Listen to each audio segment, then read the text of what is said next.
You can ask AI to teach you how to be smarter than AI or use AI to your advantage. AI, how do I use you better? What do I need to learn?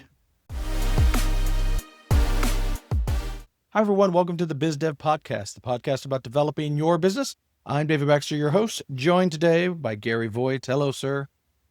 Hello, how are you? I'm good, man. More importantly, we are joined by Dan Gonzalez, who is the CEO and co-founder of District C. So, Dan, welcome. Thank you so much for joining us. Thank you, David and Gary. Thanks for having me on. I really appreciate it. Absolutely. So tell me about District C. You're a little different than most of our guests here. Tell me about it. Yeah, so District C is about an 8.5-year-old nonprofit. Got our start here in North Carolina. And we are trying to prepare young people for modern work. That's our focus. And so we partner with school districts and education institutions to bring them programming to do just that. And our flagship model is called Teamship. You can think of Teamship, a reimagined team-based internship where teams of students solve real problems for real businesses in the community. And we run some of those programs directly. We also partner with K-12 school districts and higher ed institutions to help them develop the capacity to deliver Teamship for their students. And we provide all the background support for that. That sounds very similar to what NC State does with their entrepreneurship clinic. I assume you're connected with them and you know all those fine people? Yeah, I remember the days of Louis Sheets when that program and Gabe Gonzalez, great team. They got a great program there. Haley Huey, I think, is involved these days. She's the head lady now. Yes, fantastic team of people. Yeah, and so it's a similar model. Their goals, I think, are pretty similar to ours, which is they want to have students getting real experiences with real organizations to prepare them for modern work. Their focus may be a little bit more intentional on developing entrepreneurs out of that. Sure. Ours is really focused on helping students develop the foundational skills they need for any kind of job in their future, namely how you work with other people who might have different perspectives and experiences, and how you do that to solve really challenging problems that have not been solved before. In the K-12 space, a lot of people call that durable skills, professional skills, whatever you want to call it. Team-based problem solving is what we're really focused on. So how do you, when you say K-12, so I'm assuming you're not putting elementary, middle schoolers solving real problems. That's mostly high school, I assume? It's mostly high school students, yeah. And yeah. I have a high school, I have a senior in high school and a freshman in college right now. And I'm curious, high schoolers are notoriously flaky, right? This is just the nature of that age. And they're super busy too. So how do you combat that fun little wrinkle? Yeah, I think you're hitting on, David, something really important in education, and something that a lot of educators talk a lot about is how do you motivate and engage students in the work that you're trying to get them to do? Mm-hmm. What we, I think, have seen, I wonder if Haley would corroborate this with her work at the e-clinic, is that when you give students real work that matters to real people, it switches on a different level of motivation and engagement. And the way that we talk about this is trying to help students transition from what I would call a completion mindset. School is all about finish your homework, finish the test, finish the chapter, move on to the next thing, put things in your rearview mirror so that you can move on to the next thing. School trains in us this instinct that we need to get done with stuff. Work, as you all know, is about contributing real value to real people, whether it's a client, a customer, your supervisor, a teammate. That's how your value as a teammate or as an employee is measured, by your ability to contribute to others. And so when we put students in a scenario where they have the opportunity to do that, and they're sitting across the table from someone like you, and you're saying, hey, we're really struggling with this problem, we have not figured it out, all of a sudden that provides an opportunity to deliver real value. And it's just human nature. When you have a purpose, when you have the opportunity to do something important, you switch on and you engage. And I think that's what we've seen over the last 8 years. And it's a really critical part of the model. All the problems are real. They're all meaningful. They're all urgent. There are no simulations and no case studies for that reason. Good. Gary, were you going to ask something? I thought I interrupted you earlier. I was just curious, once you get involved, like the younger kids, do you get involved with the school's like gifted programs?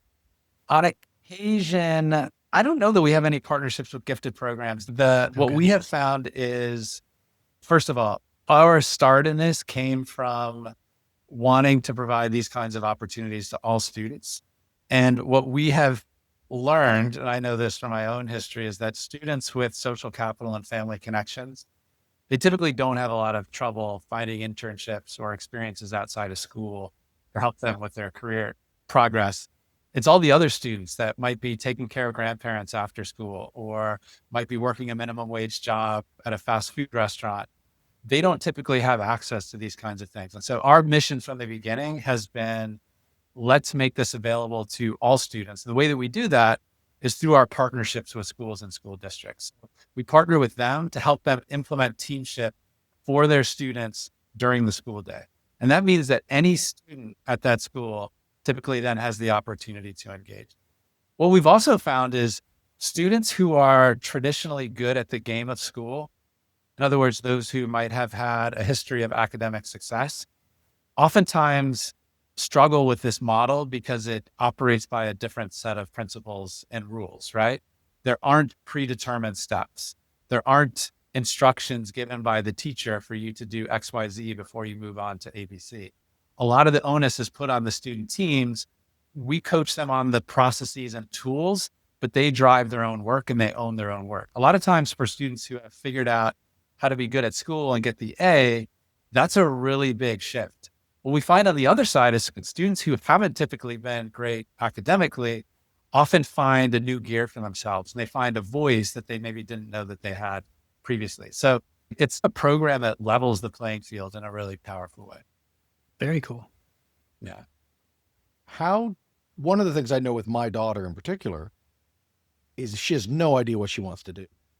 So how do you get them in a place where they're providing value on something they may or may not have any interest in? Yeah, this is a really good question. There are a lot of programs out in the world and educators thinking about work-based learning for the purpose of helping students explore and spark interest in a field or a topic or a career or a job, whatever it might be. So I feel like that there are a lot of things out there that do that. We intentionally don't strive for that. Our focus is on, we want to help students develop the team-based problem-solving skills that will be transferable to any job that they have in the age of AI. And I can talk a little bit more about that in a second. But ours is about developing those fundamental skills. That's what Teamship is all about. A secondary benefit is your daughter, through participation on a Teamship team through her school, may end up sitting across the table from a professional who has a job at a company that she had never imagined, right? And so there is the secondary benefit of getting exposure and access to careers and workplaces that are just totally off the radar for students. And so we see this often as a byproduct of the experience. So they're developing the skills they need for modern work, but they're also opening doors and building social capital with professionals who have potentially careers of interest to them. But we don't actually allow students to choose the businesses or the problems that they work on, because we want them focused on building the team-based problem-solving skills that matter so much. So I would imagine, you had just alluded to this, but I would imagine your life has changed like everyone else's in this new age that we find ourselves. 8 years ago, 5 years ago, 3 years ago, 2 years ago, probably your program operated very differently than it does today because of AI. How are you, and I will caveat this again, I'm coming from my wheelhouse because I'm in the middle of all this with high school. But one of the things that I find this, and I'm not even going to call it generation, I'm going to call it these high schoolers right now, because in 5 years, they won't have this problem. Because AI is so new, the teachers are scared of it. They're telling them to stay away from it. But everyone else outside of teachers are saying, you better learn this or you're never getting a job. And so like my daughter is afraid to use it because she doesn't want to get in trouble. Yeah. My son is in college, and some of his professors are embracing it. Some are like, you better back off, dude.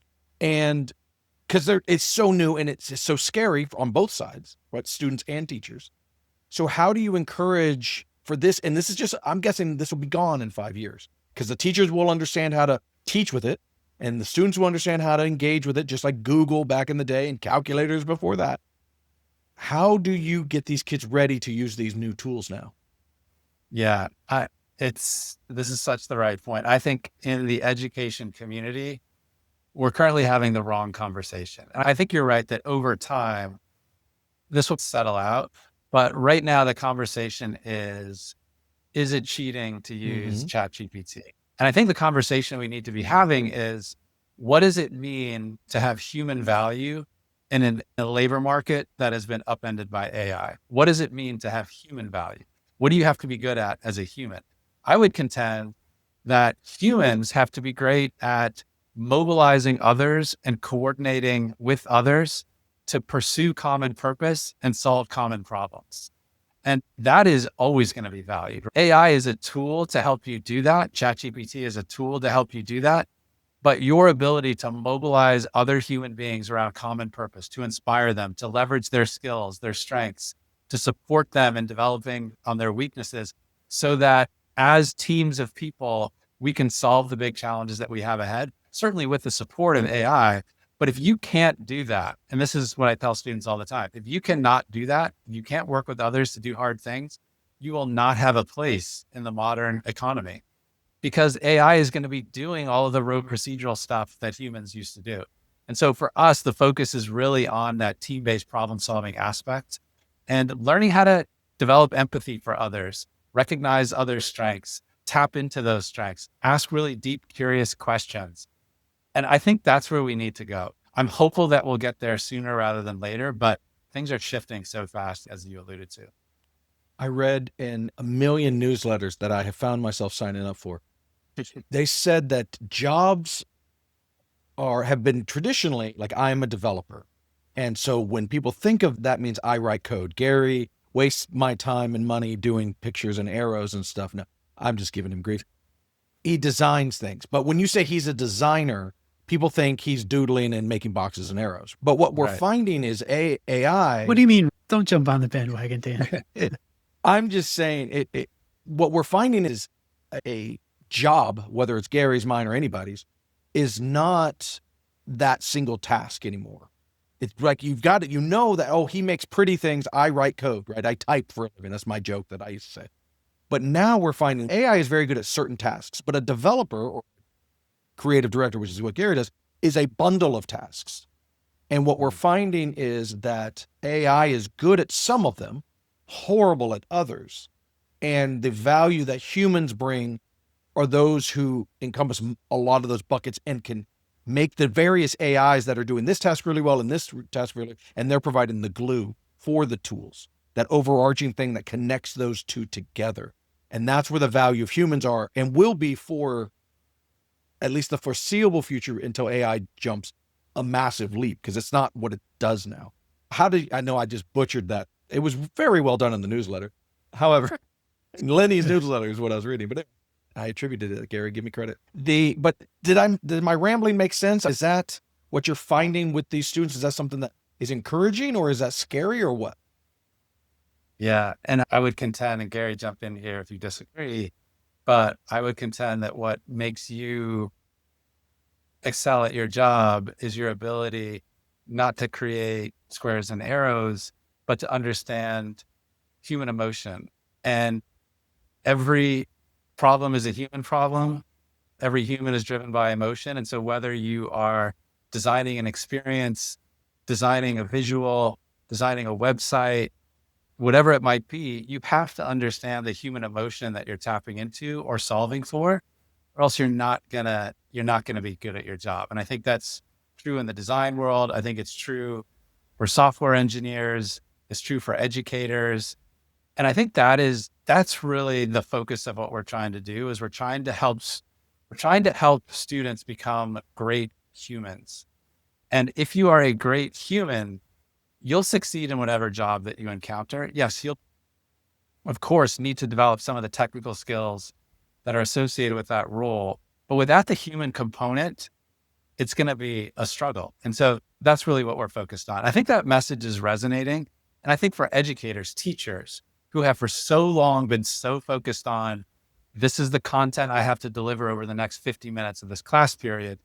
This idea that we need to focus on human development and helping students become great empathizers and collaborators and communicators, I think there's a lot of energy around this. And I think the AI evolution is helping us focus on this in a new way, which I'm really excited about. Yeah, I love that perspective. And I love the idea that like high school and beginning college, it's a great age where you can take the traditional what is a job and the value of every job in that older generation and just flip it on its head and be like, a lot of what they're used to being the job can now be handled by AI. So our purpose of this new job is, like you said, it's much higher level, much human to human kind of problem solving instead of just tasks and small things. Just like when David was saying, like the calculator in Google, when they were introduced, it changed things too. Just like any industrial revolution or part of it where manufacturing got better, lasers, gyroscopes, everything, every advancement in technology changes the paradigm of industry and what people's jobs actually are at the time.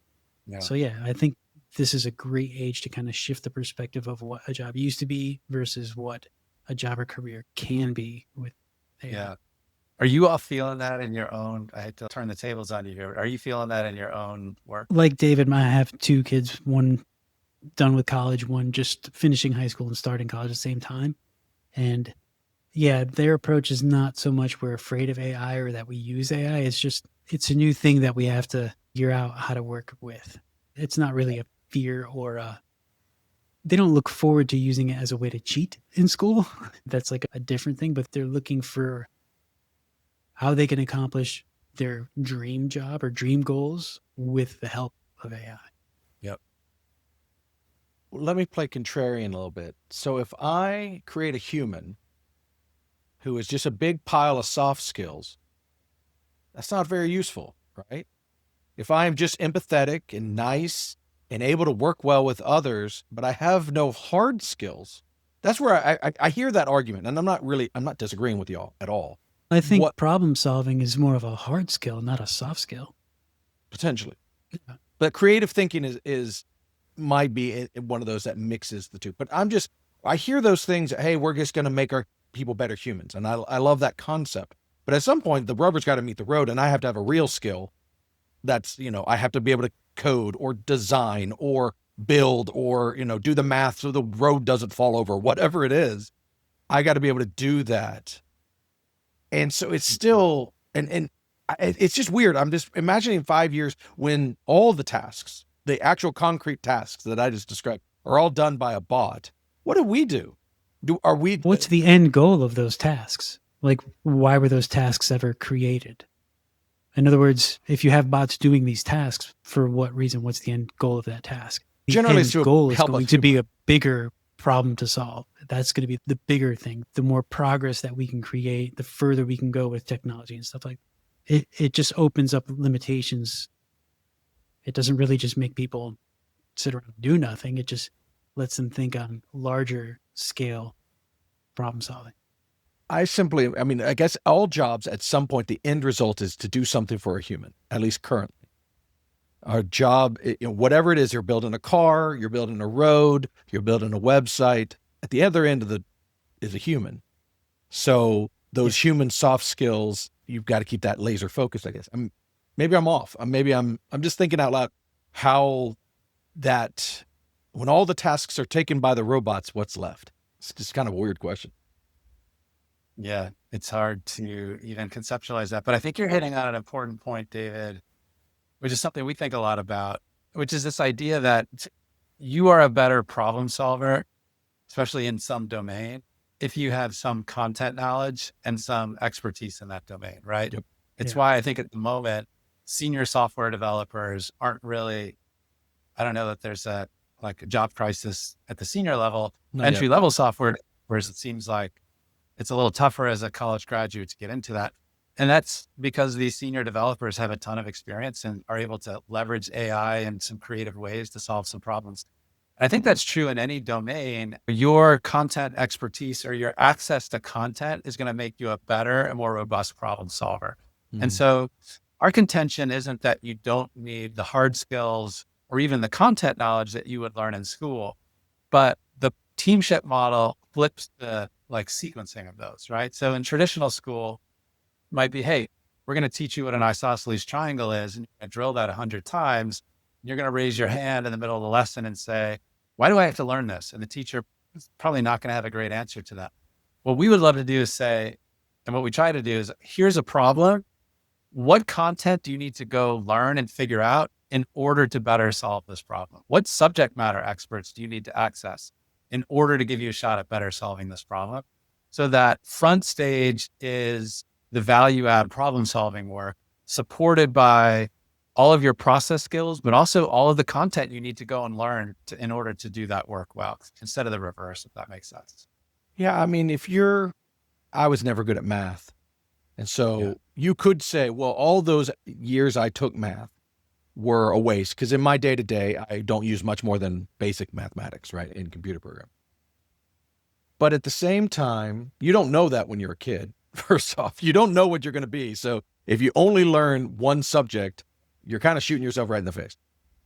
But at the same time, if you're an engineer, you've got to learn all these things, building a road to get that content, like you're saying, that, the AI might be able to build and design something. But if I don't have that content, like you said, that knowledge of it as a broad sense, then I'm not able to direct the tool correctly, because all it's going to do is reflect what I'm telling it.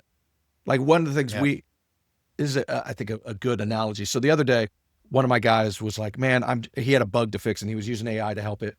And he's like, we're just pounding on this thing. And I told it I wanted to do this. And I was like, well, maybe the difference is, instead of just saying, this is the way to go, which is like going through this wall and just banging your head on this wall until it breaks. Maybe if we started and you asked AI, what are ways to do this? And maybe one of those ways it tells you is to go around the wall rather than through it. Because the only way our human mind thought was to go straight forward. And it's like, oh, well, I now know enough about all of these things. That's a good idea. I know that's a good idea because of my knowledge. That's a good mixture of AI plus human, I think. Yeah. You can ask AI to teach you how to be smarter than AI, or use AI to your advantage. AI, how do I use you better? What do I need to learn?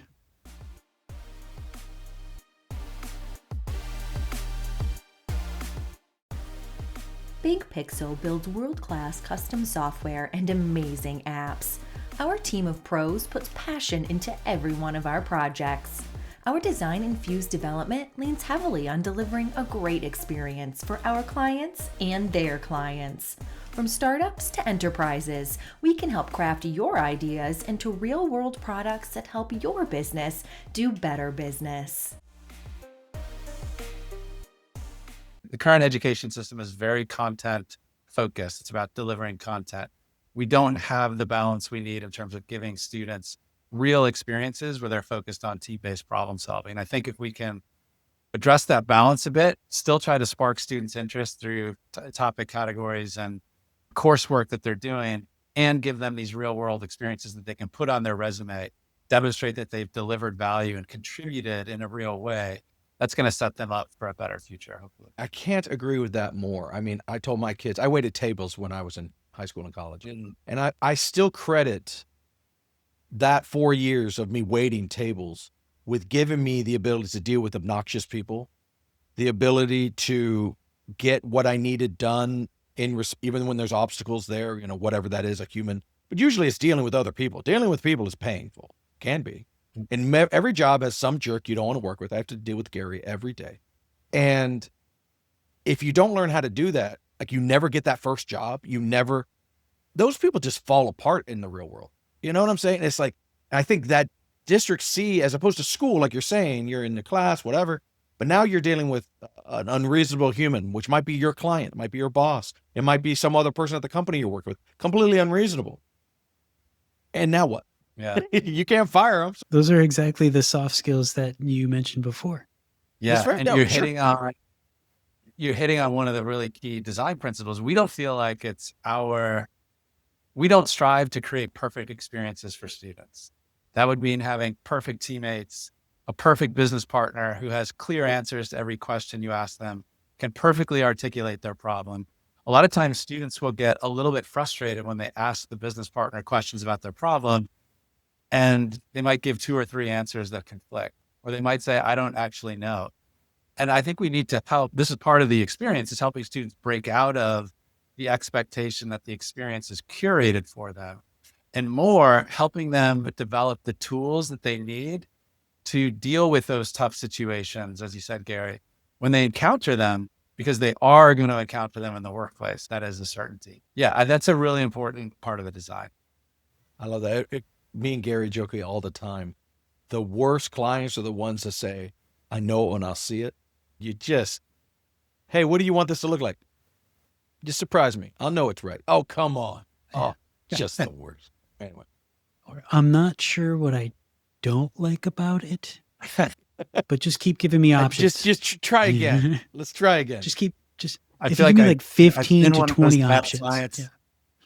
So this is resonating with me. I've been one of those bad clients for sure. Oh man, it's tough. And I could go on. That's a whole nother podcast.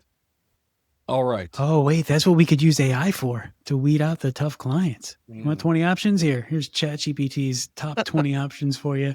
Look how bad they are. This is totally non-related to anything we were talking about, but it's becoming more and more common that people will pass off AI work as their work. And it is so bad. It's so bad, but it's happening more and more. And AI is getting better, so they think they're getting away with it. But most clients can smell it a mile away, but it is getting more and more common. It just, emails you get written. Like this is my personal bias, but I really don't like when I get an email that clearly is AI written. I am talking to a human. I want to talk to a human. That, again, this is a personal bias of mine. When I start seeing the M dashes start showing up all over the place, that's AI. Yeah. Maybe that's another reason why it's good for high school kids and college kids to learn AI now, is so that they can recognize the AI slop in the future. Oh, for sure. Well, I think the bottom line of this, at least from what the thing that matters most and will become more and more important, is authenticity, being human, talking to a human. You're going to have these amazing, I was just thinking, all those great customer service bots that are coming around and they're all AI and you're talking to them. You're still going to have people pushing 0 just because I just want a human. The problem is, will you know you're talking to a human anymore? I don't know. But, man. All right. Dan, I just had one more thing I wanted to mention, and then I'll ask the final question. But you mentioned earlier, Dan, something about changing the way we teach and changing the way education is in the future. And I think that's a good perspective to have. And I definitely think that's a shift that needs to happen, especially here. Typically, when we have entrepreneurs and business owners on, we ask them what their top 3 pieces of advice would be for a new business owner or entrepreneur. But since this is a little bit different, I'm curious to find out what your top 3 pieces of advice would be for any high school or early college student for skills to learn either now or for the future when they enter the workplace. Appreciate the question. I actually prepared for the first version of the question, and you can give us both if you want, but entrepreneur. And I have a bonus one too. I've got 4 of them. I've got my notes here. Can I? Hey, you can absolutely do it. Ignore Gary. He's go not for important. It. Just go for it. But I can also answer that question. I really thought about this because entrepreneurship is so hard. You all know it. Like starting something that works is really hard. So the first tip, I would say, less focus on ideas, more focus on execution. I think a lot of our entrepreneurship education is giving students the opportunity to come up with an idea. And I think it leaves people with the false impression that to start a good business, you have to have some really unique unicorn idea, right? Whereas there's so many businesses out there that succeed because you just execute better than the competition. So that's one thing. Second, less planning, more doing. I think at District C in the early years, we had just an idea for what this thing was going to look like. And it turned out being totally different because we actually found students, found business partners. We just started doing the work. And those are years that I really treasure because it set the foundation for everything that came after it. And so I think the temptation is, let me write this 50-page business plan. There's some value in that, but just go out and start doing stuff and you're going to learn much more than you imagined.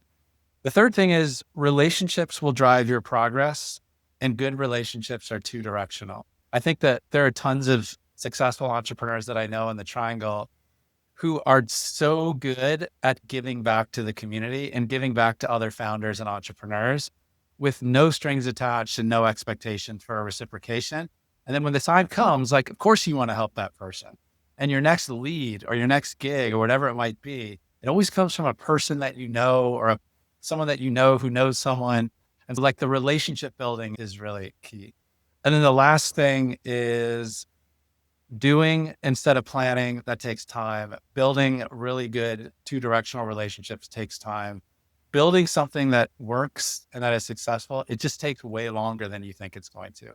And so like, I feel like you've really got to have the stomach to look out 2, 3, 4 years and know, okay, I may not know if this is going to work until 3 years from today. And it's just going to take longer than I think. That's something that we learned at starting District C. Even in years 3 or 4, we were still asking ourselves the question, like, is this working? Are we really?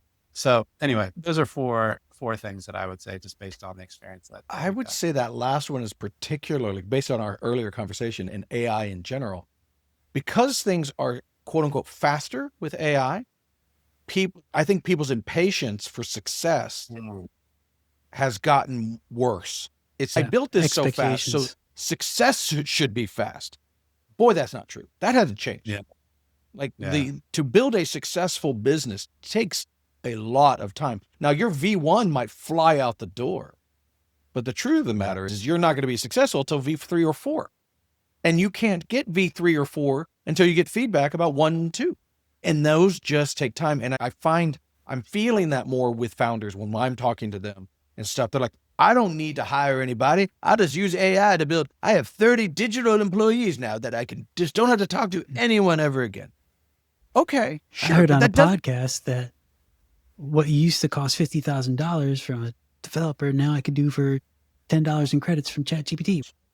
And even if that's true, that doesn't actually change the equation of success. That's where I think none of that changes that patience to get up every day and to get to that next goal and to get to that next goal and to keep it. That's how business is built. That's been the same since the 1500s to any modern day of today. It's slow. And this, like you were saying, it takes a certain kind of person, and that's not changing. Yeah. And I think there's a lot of people who are jumping on this thinking this is going to be a quick overnight thing. And so anyway, that's a really long way of agreeing with what you just said. So there you go.